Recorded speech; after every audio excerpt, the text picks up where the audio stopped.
Apollo Saturn V, designed to propel the United States manned lunar landing mission. 3 million parts from the labor of people at 20,000 companies, universities, and government facilities. A first stage assembled in Louisiana, using parts from Kansas, Missouri, Washington, and many other states. A second stage shipped to the Kennedy Space Center in Florida through the Panama Canal from California, with a stopover in Mississippi for testing. A third stage flown from California to Florida. An instrument unit from Alabama. The spacecraft came from factories in Oklahoma, New York, and California, and electronic systems came from such widely separated sources as Massachusetts and Wisconsin. Major equipment to prepare, test, launch, guide, track, and recover the spacecraft are the products of Minnesota, New Jersey, Pennsylvania, Arizona, Ohio, Tennessee, and other states.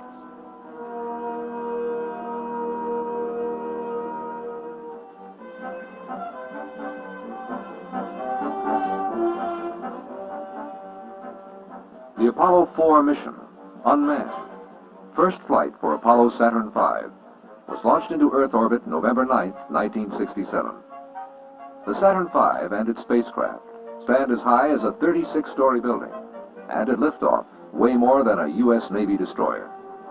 Its Earth orbital payload is 10 tons greater than John Glenn's entire Mercury Atlas space vehicle of 1962. It is moved from its assembly building by a massive crawler transporter over a roadway designed to handle the combined weight of more than 12 million pounds.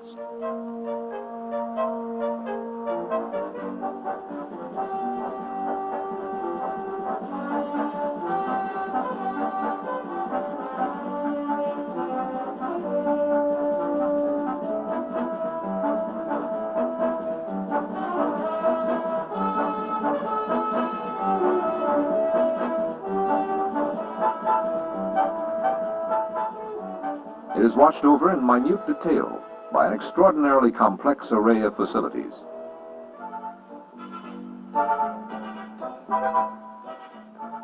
It answers to a chain of electronic eyes and ears that circle the world. And it flies a course dictated by an assembly of advanced computers.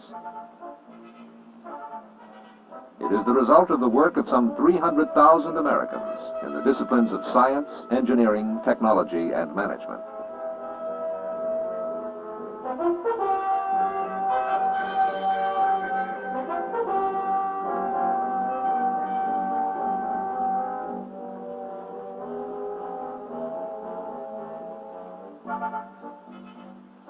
The entire space vehicle was to be launched in the first mission, rather than follow the step-by-step approach of earlier programs. A view of the Earth from the North Pole shows the planned course of Apollo. 2 circular orbits and 1 elliptical orbit. In addition to the liftoff from the Kennedy Space Center, the first, second, and third stage burns and insertion into circular orbit. Other high points of the mission were the reignition of the third stage over the Western Atlantic, the first spacecraft propulsion system burn over the Eastern Atlantic, an 11,000-mile peak altitude over the Indian Ocean during the elliptical orbit, the second and longest spacecraft propulsion system burn over the Western Pacific, the re-entry, and finally a landing in the Pacific a few hundred miles northwest of Hawaii. During the 25,000-mile-per-hour re-entry into the Earth's atmosphere, the spacecraft was to be guided, as in the lunar mission, along a roller coaster flight path, heating as it encountered the atmosphere, cooling as it climbed back toward space, reheating as it again plunged into the atmosphere for the final descent.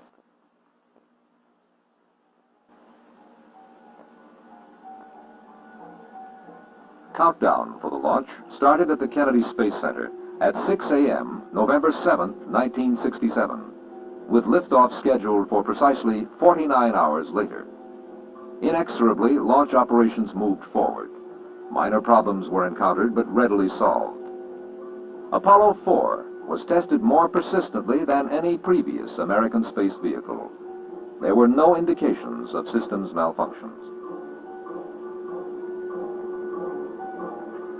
The countdown delays, so familiar in the early missions of previous programs, did not occur.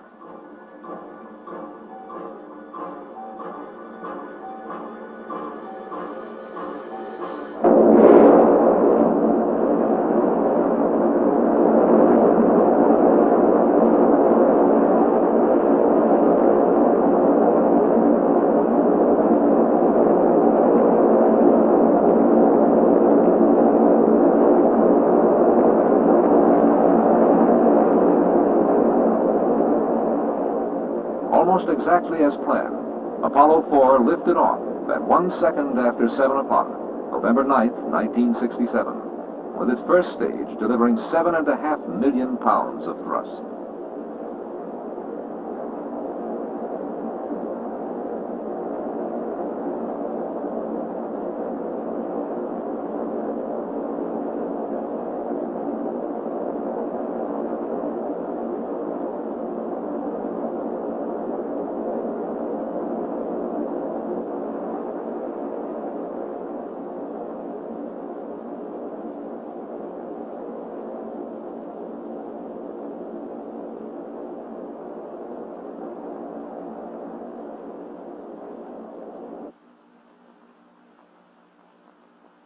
Two minutes and 32 seconds later, as scheduled, the first stage burned out and separated, having consumed 4.5 million pounds of fuel.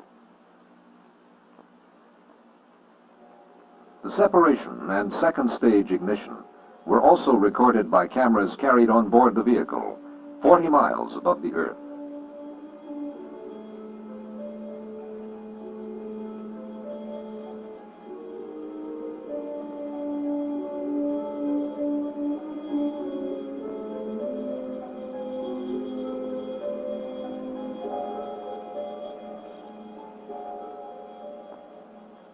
The camera gave engineers a close-up look at another event, the separation of the interstage structure. This was critically important because clearances were extremely small between the structure and the engines.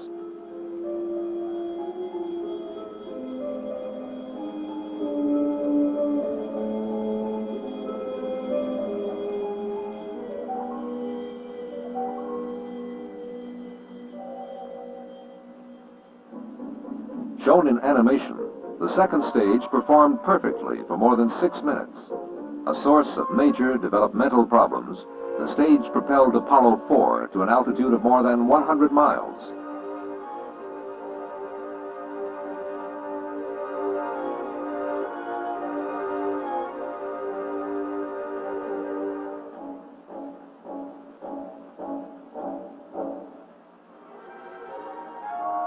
Like the first stage, the second stage cut off and separated almost exactly on schedule.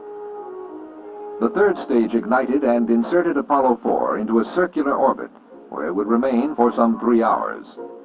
In slightly more than 11 minutes, Apollo 4 proved out Saturn stages that had required years to develop.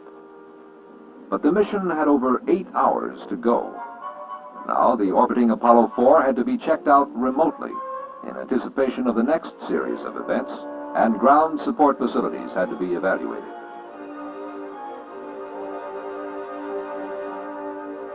Flight controllers had to prepare the third stage for its first reignition in space, a capability which must be proved for the Apollo lunar mission.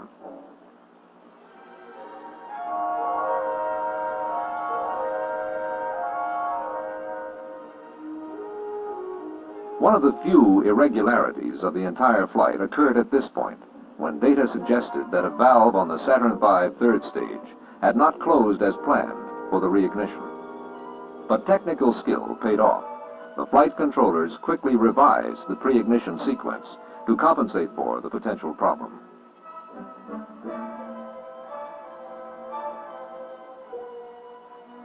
The third stage was fired as scheduled, propelling Apollo 4 into its elliptical orbit.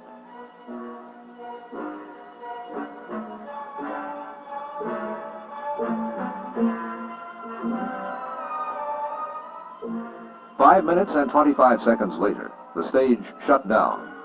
Saturn V, whose guidance computer had made over 300 million calculations since liftoff, had placed the spacecraft on course.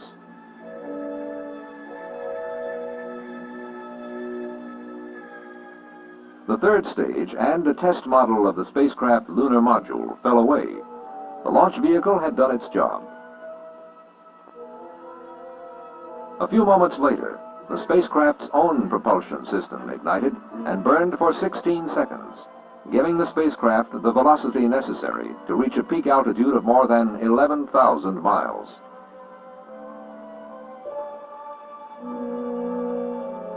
The spacecraft was oriented so that its heat shield was shaded from the sun, soaking in a temperature 150 to 200 degrees below zero. The contrast between this cold temperature and the extremely high temperatures of re-entry would put the heat shield to an especially severe test. As Apollo 4 climbed, a camera pointing out the spacecraft window photographed part of what a future Apollo command pilot will see of our planet. These photographs were selected from a series shot every 11.4 seconds during a 2-hour, 12-minute period as the Earth passed in front of the spacecraft window.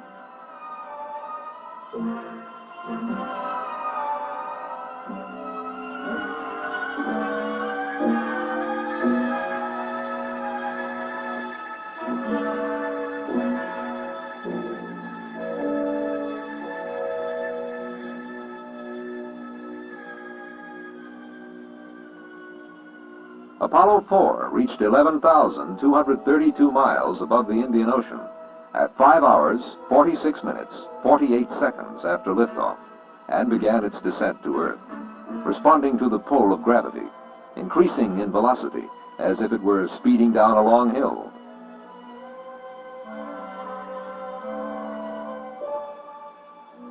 Some 2 hours, 20 minutes later, the spacecraft propulsion system again ignited, burning this time for 4.5 minutes.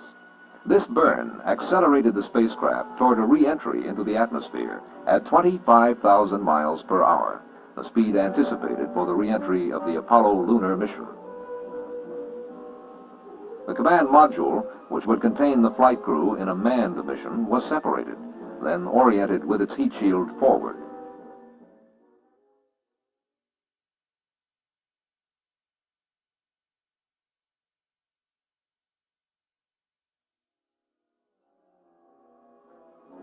At about 8 hours, 40 minutes after liftoff, Apollo 4 re-entered the Earth's atmosphere. Temperatures on the heat shield, which was less than 3 inches thick, soon reached 5,000 degrees Fahrenheit. This was 1,000 degrees hotter than the launch pad flame bucket when Apollo 4 lifted off. Yet the temperature inside the command module never exceeded 70 degrees.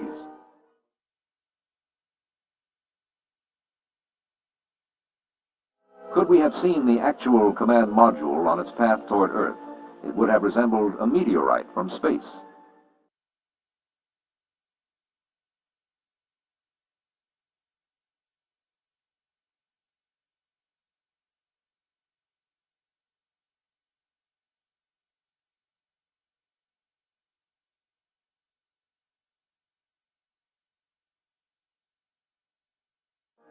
The command module splashed into the Pacific Ocean within sight of its recovery ship, the USS Bennington.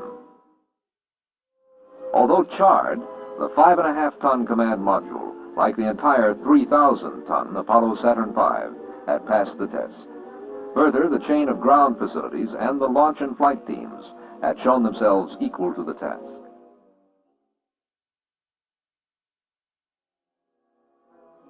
Some 8.5 hours after Apollo 4 roared off the launch pad at the Kennedy Space Center, the mission ended.